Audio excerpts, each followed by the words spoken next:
Oi, estamos aqui hoje para iniciar nossa programação da semana do combate ao abuso e exploração sexual de crianças e adolescentes.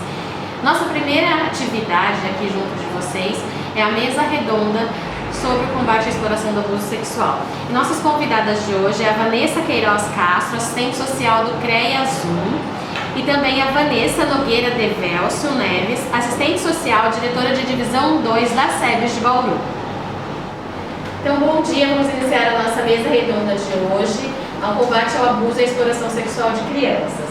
A primeira pergunta que eu faço para a Vanessa Neves e a Vanessa Castro: qual a diferença entre abuso e exploração de crianças e adolescentes?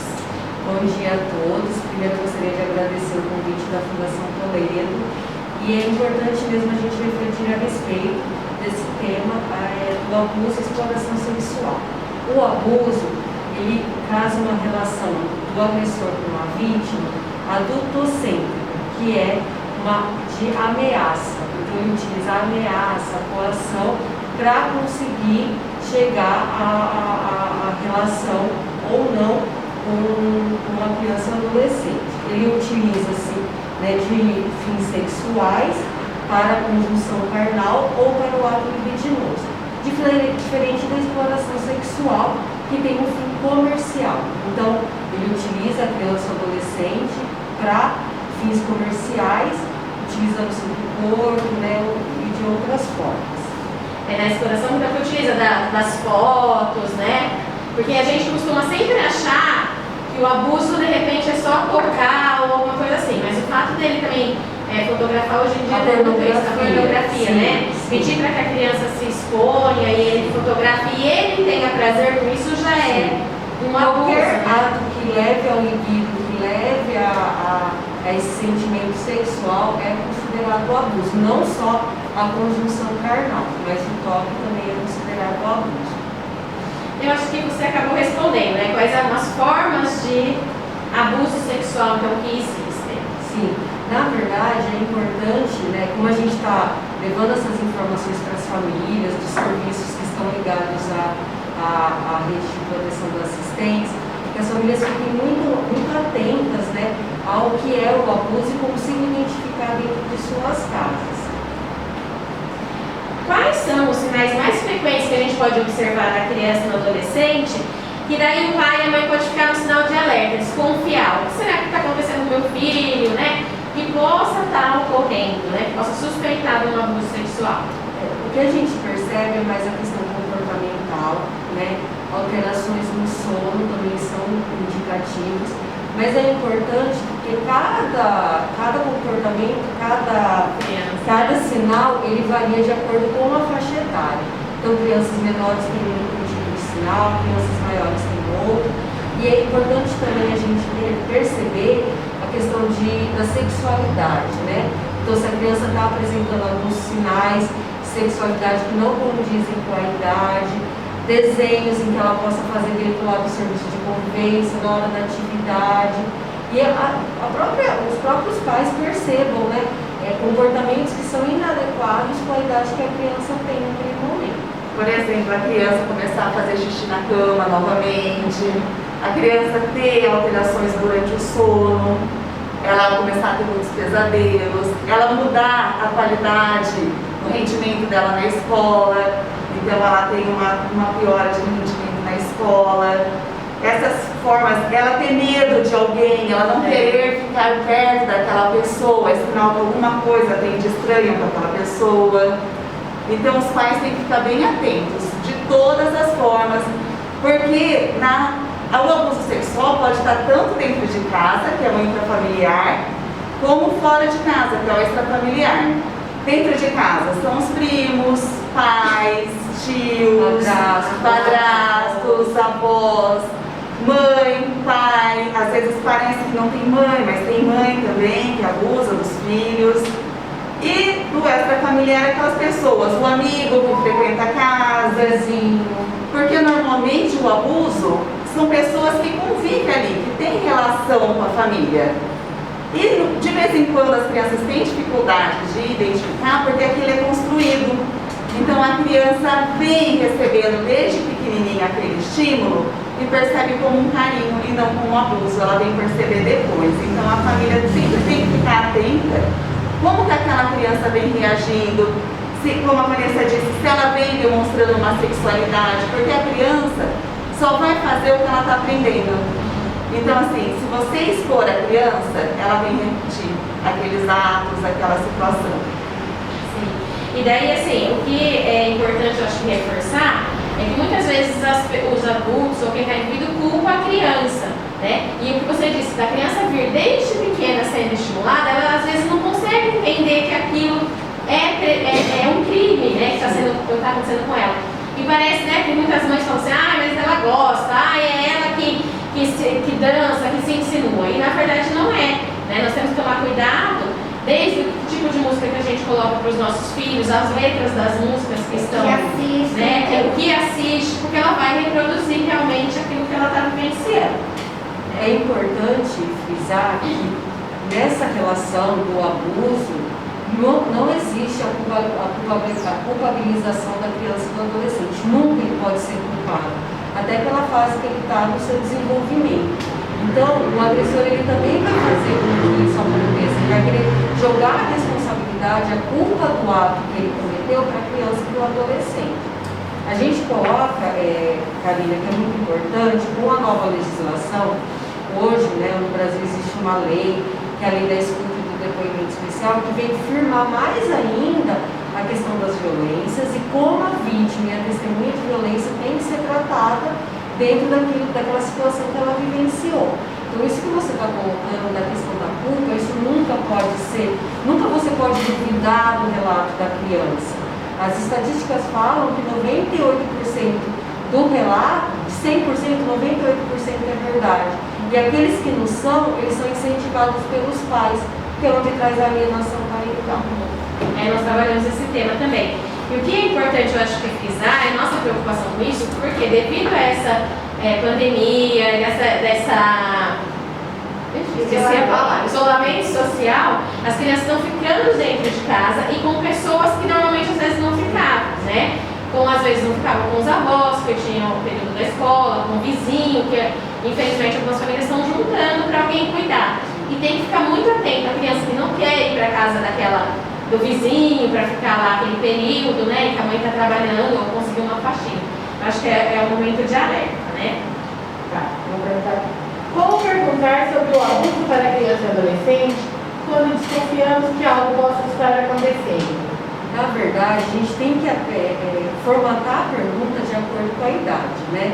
E isso, principalmente os pais, né, os familiares que estão próximos, os próprios profissionais que lidam com essa criança, com esse adolescente, tem que ter um manejo para fazer a pergunta adequada para que isso não traga um constrangimento. Você não vai diretamente perguntar se houve um fato ou não, mas você vai através de uma conversa, né? E assim, muito trazendo segurança, porque a criança, ela só vai verbalizar que ela foi vítima de abuso para uma pessoa desconhecida ou mesmo para a família, se ela sentir segurança naquele ambiente em que ela está falando.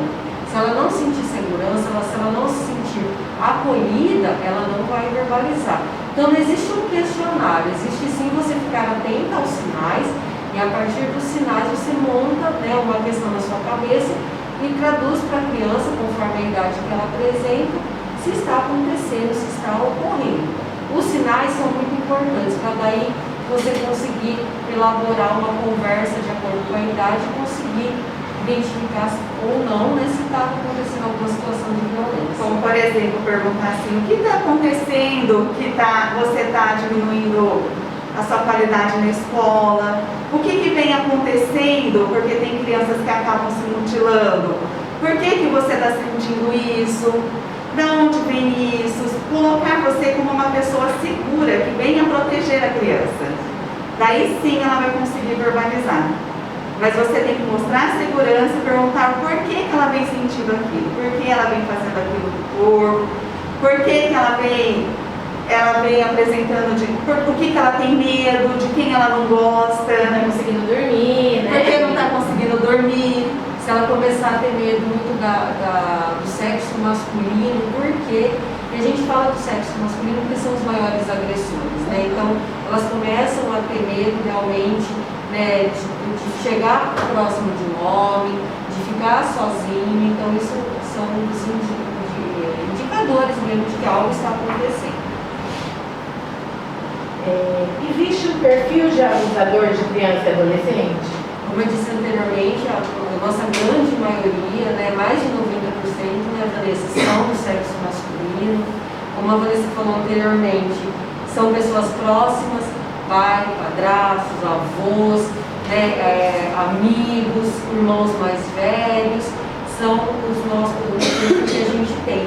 E geralmente que apresenta alguma situação para que ele desenvolva essa questão mesmo da sexualidade. Muitas vezes está ligado ao consumo de álcool, drogas, né? Que acaba gerando a questão do abuso. Normalmente a pessoa pensa no perfil de abusador como um monstro, né? Desconhecido, feio, Desconhecido e feio. E não, o abusador é aquela pessoa que está próxima, que é carinhosa, que é atenciosa, afetiva. Daí a gente fala, nada que é demais, a gente tem que sempre ficar atenta. Nem afetivo demais, nem próximo demais. Aquela pessoa que sempre quer colocar a criança para dormir, aquela pessoa que quer deitar, que quer dar banho, que sempre está junto. Sempre está junto. Então tem que ficar bem atento a tudo, todos os comportamentos, a pessoa que é afetiva demais, a pessoa que é afetiva de menos. Tem a criança primeiro, quem a criança gosta muito. Porque na verdade, a criança ela não consegue identificar como abuso. Ela só vai conseguir identificar como abuso quando ela atingir a fase da adolescência. Até os 10 anos, 8 anos, ela ainda entende como uma forma de carinho. A partir do momento que ela começa a desenvolver uma certa maturidade, até que antecipada por conta da própria violência, que ela começa a perceber e se culpar. Muitas vezes a gente vê nos relatos das crianças, né, uma culpabilização dela mesma com relação ao que aconteceu. E muito medo também de falar por conta da mãe, por conta das ameaças, por conta das coisas a mais. E a criança tem que saber que ela pode contar sim, contar com um adulto da confiança dela, contar na escola, contar no serviço de convivência, porque são pessoas que vão poder protegê-las. Não pode guardar tudo isso. Para ela se sentir à vontade, conhecer alguém e contar e pedir para ajuda. Daí essa pessoa procura o conselho tutelar, procura o CREAS, procura uma delegacia. Se tiver muito medo, olha, eu não quero. De vez em quando a gente vê, gente, olha, eu conheço uma vizinha que tem uma situação, eu desconfio de uma situação de abuso porque eu ouço. Mas eu tenho medo de falar porque eu vou ficar. Liga no Disque 100, faça a denúncia, é anônima, vão fazer os atendimentos para a criança, então tem que ficar atento e tem que fazer as denúncias.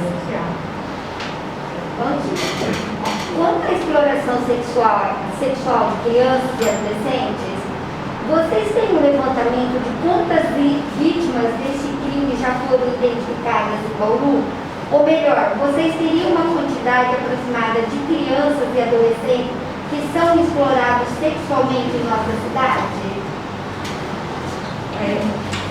O que a gente percebe, né? Da mesma forma que, em sua maioria, as meninas são as maiores vítimas do abuso, na exploração sexual também a gente consegue identificar esse perfil. Nós temos ainda alguma situação voltada para o sexo masculino, mas a sua grande maioria é do sexo feminino. E assim, infelizmente, nós já temos alguns indicadores de crianças de 0 a 6 anos, que isso tem acontecido. São exploradas? Sim, são exploradas, né? São, assim, a hora que a gente começa a ouvir as histórias não, a ouvir os relatos, a gente percebe o quanto tá difícil trabalhar as violências dentro das famílias, né? A ter essa questão de valores, de respeito, por conta mesmo dessas situações. A gente tem um índice são números de 2019, então eu esqueci de colocar. De 7 a 12 anos, nós tivemos 10 casos, sendo 4 masculinos e 6 femininos. Esses dados foram levantados pelos 2 CREAs, tá bom? Que atendem todo o município. Tivemos um caso de menina de 7 a 12 anos com deficiência. E de 13 a 17 anos nós tivemos também 10 casos, onde 9 meninas foram exploradas sexualmente. No total nós tivemos 23 casos em 2019. Aí uma coisa que eu queria colocar, alguns dos fatores que a pandemia trouxe para nós foi o aumento da violência, né? Então a gente percebe que com o isolamento, as crianças não tendo serviço de convivência para frequentar, não tendo a escola, isso abriu um cenário muito grande, tanto que em 2020 nós tivemos 30 casos de exploração. E aí, assim, a exploração sexual sempre está ligada ao cenário de prostituição, né? Então essas meninas, às vezes, são aliciadas pelas próprias mães, para trazer renda para dentro de casa, né? A gente sabe que a situação econômica é difícil, mas nada justifica você colocar a criança numa situação dessa. E a grande maioria foi novamente do sexo feminino, tá? Nós tivemos 16 meninas de 13 a 17 anos envolvidas na exploração sexual. E infelizmente, quando a gente trata da prostituição, a gente trata também da questão do uso de droga, isso está muito ligado. Então, as meninas, além de colocarem elas nessa situação, de serem aliciadas para isso, elas também são envolvidas no consumo de álcool e drogas. Aí agora, em 2021, graças a Deus, nós só tivemos 2 casos e também de crianças pequenas, né?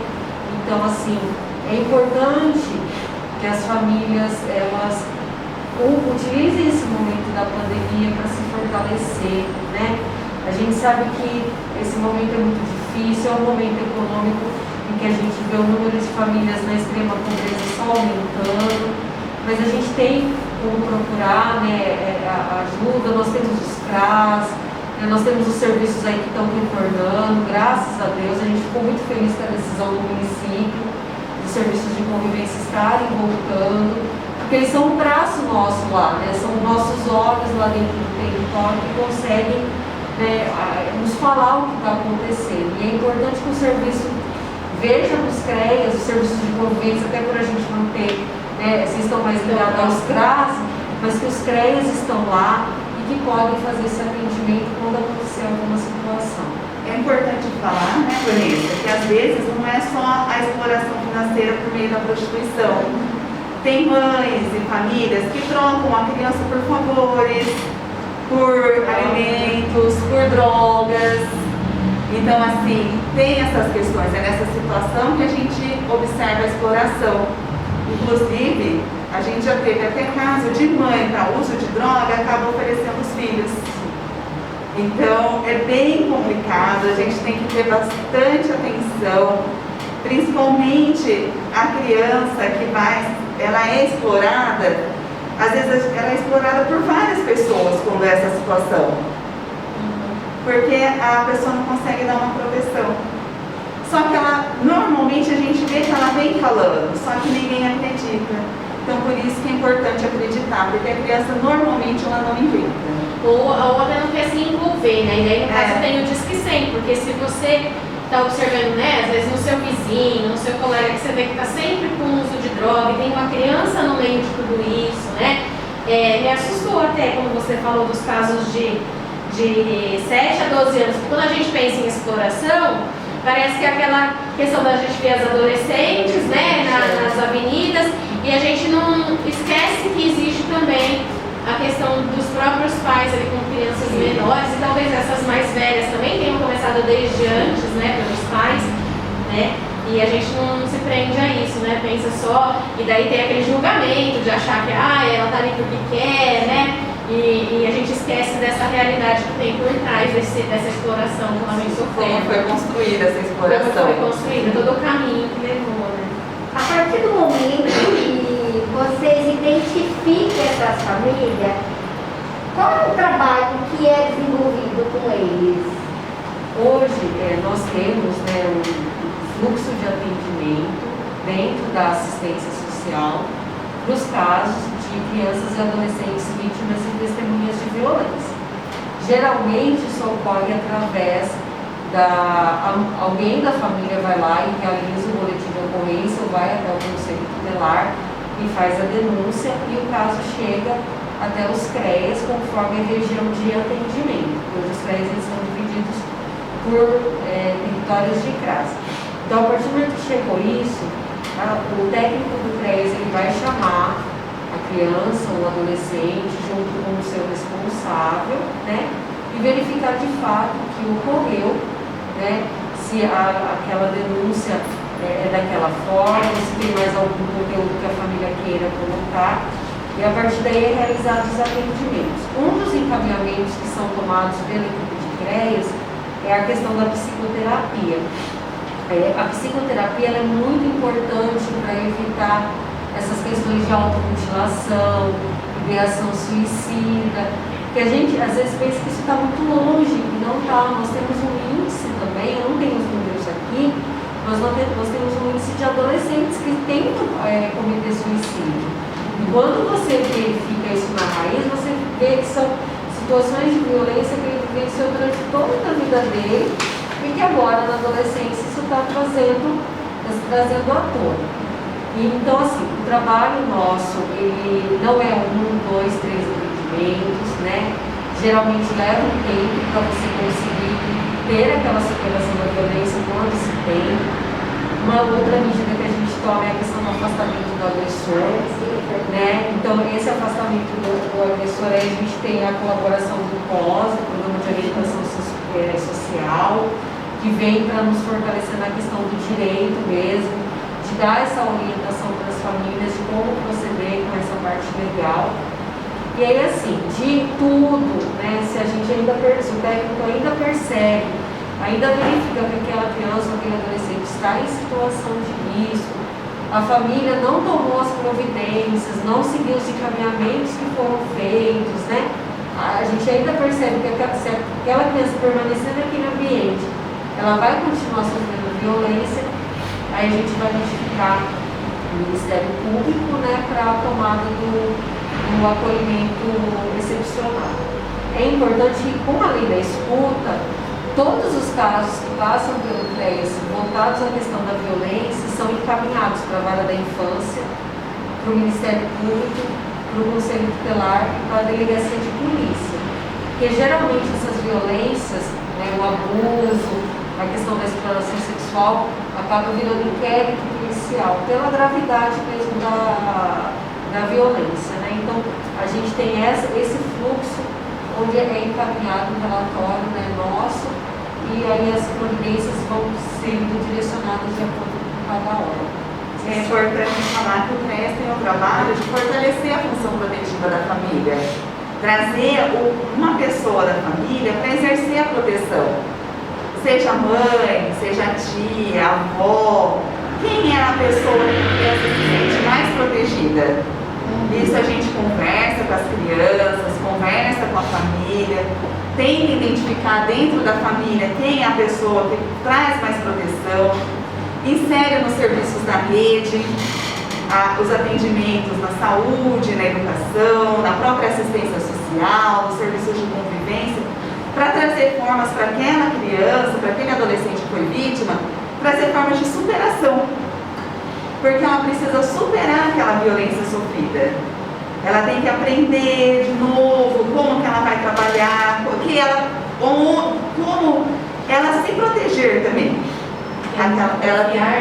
Em quem confiar, trazer essa proteção de novo, para ela não ficar vulnerável. Pois às vezes pode acontecer até com outras pessoas, assim, uma vez é um tio, outra vez é outra pessoa da família que vai acabar abusando daquela criança. Então ela tem que aprender também a se proteger. E a gente conversa tudo isso com elas, conversa com a família sobre a possibilidade das proteções. Então o trabalho é um trabalho bem intenso, bem desafiador para todo mundo. Aproveitando, deixa eu perguntar uma coisa. A maioria de vocês estarem identificando dessas denúncias são mais com famílias vulneráveis, né? Ou existe pessoas assim, expressão alta, de condições melhores, ou vocês estão identificando essas coisas que estão acontecendo mais com famílias vulneráveis, né? Socialmente, economicamente, ou existe também a classe social, ou não? Hoje em dia o abuso existe em qualquer classe social. Então, qualquer criança, adolescente pode estar em situação de risco. Existem as questões da vulnerabilidade que acentuam a questão para a pessoa ficar mais vulnerável mesmo, existe. Mas o abuso, infelizmente, ocorre em todas as classes sociais. Não existe uma condição financeira que... Mas então, existe a denúncia dessas pessoas que têm situação melhor, né, financeiramente, né? Sim, existe. Existe sim. Todas as classes sociais existem. A gente, até o trabalho no CREAS, na assistência, a gente atende até as pessoas com ausência de renda, as pessoas com muita renda. Então a renda não é um fator que evita que a criança venha a sofrer violência. Até porque para ela sofrer o abuso, né, aí no caso a gente foca mais no abuso, o agressor ele está próximo. Então o agressor vai ser da mesma situação econômica do que a vítima, né? O agressor ele nunca está numa posição desigual da vítima, ele sempre está numa posição igual. Então o agressor sempre vai fazer parte do meio daquela vítima, de onde ela frequenta, de onde ela mora. Então a questão da renda, ela não é um predominante para aquela criança ou adolescente sofrer abuso ou não. Até porque o abuso pode estar inserido lá dentro de uma escola, que é um educador que cuida da criança, pode ser na igreja que frequenta, aquele cuidador que fica com a criança, os parentes. Então assim, tem que estar atento mesmo. O abusador, na verdade, ele vai procurar também, né, ambientes em que crianças estejam próximas a ele, né? Se a gente pensar numa patologia do abusador, ele vai tentar manipular o ambiente para ele cuidar da criança e tudo mais. Meninas, os crimes sexuais contra as crianças e os adolescentes, eles sempre vêm envolvidos violência física, ameaça e coação, ou não necessariamente? Geralmente o agressor, ele começa assim, ele começa primeiro sendo afetuoso, né? Ele começa criando esse ambiente favorável para que ele faça, né, para que ele cometa a questão do abuso. E após acometido, ou após o toque, após o fato, aí a gente percebe que vem as ameaças. Olha, se você contar para sua mãe, para alguém, eu vou matar sua mãe. Então assim, a gente sempre percebe que tem primeiro ele cria uma situação favorável para iniciar as violências e pós-violência, para ele continuar, né, até violentando, ele utiliza das ameaças, da coação. Geralmente a violência física está mais atrelada à questão de maus tratos mesmo, né? Não sei se tem alguma situação em que a gente conseguiu perceber que a violência sexual estava ligada com a física. É difícil ter a questão da física com a sexual. Geralmente a psicológica com a sexual. Isso, geralmente. E eu falo que a violência psicológica é a mais difícil de ser percebida, porque ela não tem marcas, né? Diferente da violência sexual, diferente da violência física, que deixa algum sinal, a violência psicológica não deixa. Mas ela sempre está, a psicológica sempre está realmente atrelada à questão da violência sexual, até para ele conseguir cometer o ato, né? O abusador fala, eu vou matar sua mãe, eu vou matar sua avó. Ninguém vai acreditar em você? Ninguém vai acreditar em você, porque eu sou uma pessoa boa, você não. Você é criança, eu sou adulto, quem que eles vão acreditar? Né? Então ele sempre também cria esse ambiente de dúvidas, né? Até para que a criança não relate o que realmente está acontecendo com ela. Meninas, quais são as necessidades da vítima que sofreu a violência sexual? Na verdade, o que é importante? Que essa criança, esse adolescente que sofreu a violência, ela se sinta segura dentro do ambiente familiar. É importante que os responsáveis dêem a proteção para ela, né? A psicoterapia é muito importante para ser trabalhada a violência. Não importa qual o grau de violência, algum sofrimento vai trazer para aquela criança ou para aquele adolescente. E assim, os sofrimentos mais graves, a gente tem a questão do CAPS, né, Vanessa? O CAPS, ele, quando necessário, né, quando a gente vê situações de automutilação, que é gerada da violência que aquela criança ou adolescente sofreu, é necessário às vezes até entrar com a questão medicamentosa. Então é importante que a família dê proteção, dê segurança, né? Que acredite em tudo que aquela criança, aquele adolescente esteja passando, não veja os comportamentos como manha, mas sim é um reflexo da violência que ela sofreu. Então a questão da psicoterapia é muito importante, não é um tempinho, às vezes vai levar um tempo a mais, isso vai depender de cada grau de violência.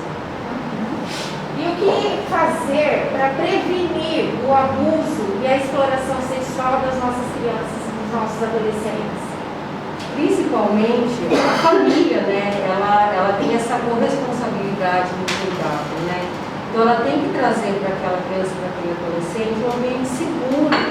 Ela não pode ser colocada em uma situação de violência, né? Então assim, a gente sabe que as famílias precisam trabalhar, a maioria das mães trabalham hoje, né? A gente tem essa questão do sustento, mas o ambiente onde aquela criança, onde aquele adolescente vai ficar, tem que ser um ambiente seguro, né? A proteção, ela é uma responsabilidade da família. Então, a primeira coisa é a proteção, né? E caso aconteça, que a família não seja omissa, não seja conivente, né? Não tenha medo de denunciar, como foi falado anteriormente, o Disque 100, quem não quiser, né, se aparecer, quem não quiser ir no órgão para fazer a denúncia, o Disque 100, ele é anônimo, ele só solicita dados da vítima, né, endereço, nome, qual é o tipo de violência que ela está sofrendo, denúncia também aos conselhos tutelares aqui do nosso município, são formas também de você não só prevenir, como se acontecer, você saber qual o caminho seguir. O importante é não ser omisso, né? Não se calar perante alguma violência. E estar atento, né? A tudo. Ah, o pai e a mãe desconfia de alguém? Isso é prevenção, não deixa a criança sozinha. Ah, desconfia daquele amiguinho estranho? Prevenção. Desconfie das pessoas. A gente tem que desconfiar sempre. Cuidar do filho, sempre olhar, observar como está o comportamento. Então a prevenção começa em casa. Ensinar para as crianças quais são as partes íntimas dela, aonde pode tocar, aonde não pode tocar. Isso tem que ensinar a criança, elas aprendem desde cedo qual que é a intimidade dela, que ela não pode mostrar as partes íntimas para pessoas, que as pessoas não podem tocar, que não podem beijar na boca dela. Então, assim, a família tem que ensinar sim a criança aonde pode, aonde não pode tocar, aonde pode, onde não pode beijar. Se aquele beijo trouxe um desconforto, para a criança contar. Então, assim, sempre orientar que a criança conte. Uma coisa que você falou, Vanessa, que é importante, é você não pode obrigar a criança a ter algum comportamento referente a alguma pessoa. Então, assim, não forçar a criança, vai lá e abraça, vai lá e beija. Se ela se sentir confortável em fazer isso, ela mesma vai fazer. E não obrigar a criança a ter certos comportamentos que vai causar um constrangimento para ela mesma. Isso também é bastante importante. Hoje nós estamos trabalhando essa campanha, né? E para finalizarmos, a gente gostaria de ouvir de vocês qual é a importância da campanha de combate ao abuso e exploração sexual contra crianças e adolescentes. Na verdade, a campanha ela é um dia, né? Dia 18 de maio.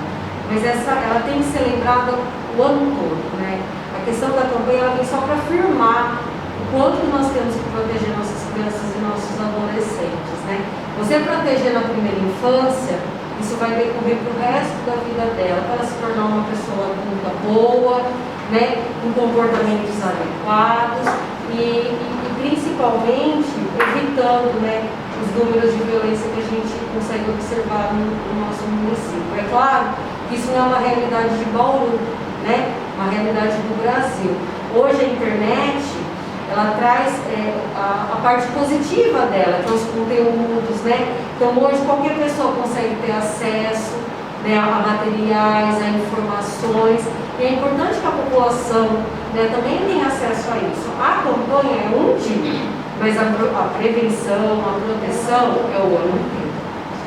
E fazer com que todo mundo lembre do dia 18 de maio, trabalhe com todas as famílias, para lembrar como observa as diferenças em comportamentos, lembrar sim que existe abuso sexual. Abuso sexual não é de hoje, é uma coisa muito antiga, né? é muito histórico. Antigamente as crianças casavam muito cedo, há países ainda que permitem um casamento com crianças. Então assim, isso é abuso. Você permitir o casamento antes dos 14 anos, antes dos 14 anos, as legislações de uma prevenção trouxe que a criança não tem capacidade de consentir ou não uma relação sexual. E é um abuso antes dos 14 anos. Então, assim, toda essa prevenção que tem a nossa legislação tem que ser lembrada sempre. E tem que ser lembrada as crianças também, em todos os serviços, que tem pessoas para protegê-las e que elas podem contar. Elas podem observar alguém que é mais próximo e se abrir. Que essa pessoa vai estar capacitada, vai estar observando, vai buscar quais são os meios de protegê-la. As famílias têm que estar muito atentas aos conteúdos, né? A gente sabe que a internet ela traz os pontos positivos, mas ela também traz uma facilidade a conteúdos inapropriados. Então é importante que os pais fiquem atentos ao que essas crianças estão acessando, com quem elas estão conversando. A questão da internet traz essa proximidade, aí no caso com o crime da pedofilia, mas traz também a proximidade com conteúdos pornográficos, né? A questão de você encaminhar uma foto sua, nua, para outra pessoa, você sendo criança ou adolescente, é um crime sexual também. Então, a gente tem que estar realmente atento a tudo que diz respeito às nossas crianças, aos nossos adolescentes, aos nossos filhos, né? E nós, enquanto profissionais, temos essa obrigação, né, de cuidar, de proteger no ambiente em que a gente exerce a nossa profissão. E lembrar que o abuso não é só a conjunção carnal, né? Sim. É o passar a mão, é o beijar, É o visual, é mostrar para uma criança um conteúdo pornográfico. Então, assim, as pessoas muitas vezes falam assim, não, só passou a mão, mas aquilo é um abuso. Você trouxe para aquela criança coisas que não estão na idade dela, uma sexualidade, né? dela vivenciar. Então, tudo, passar a mão, beijar, mostrar é abuso. Não apenas a conjunção carnal, porque às vezes as pessoas confundem, né? Falam, não teve abuso, porque não penetrou. Então tá tudo bem. Não tá tudo bem. A gente tem que identificar realmente, né? E entender que qualquer coisa que traga a violação do corpo é uma O toque nas partes íntimas é abuso. Bom, em nome da Fundação Toledo, do CIT Santa Cândida, a gente gostaria de agradecer vocês, tá? Pela disponibilidade, pelos esclarecimentos que foram de grande valia, de grande importância para o desenvolvimento da nossa campanha. Muito obrigada. Imagina, a gente está à disposição.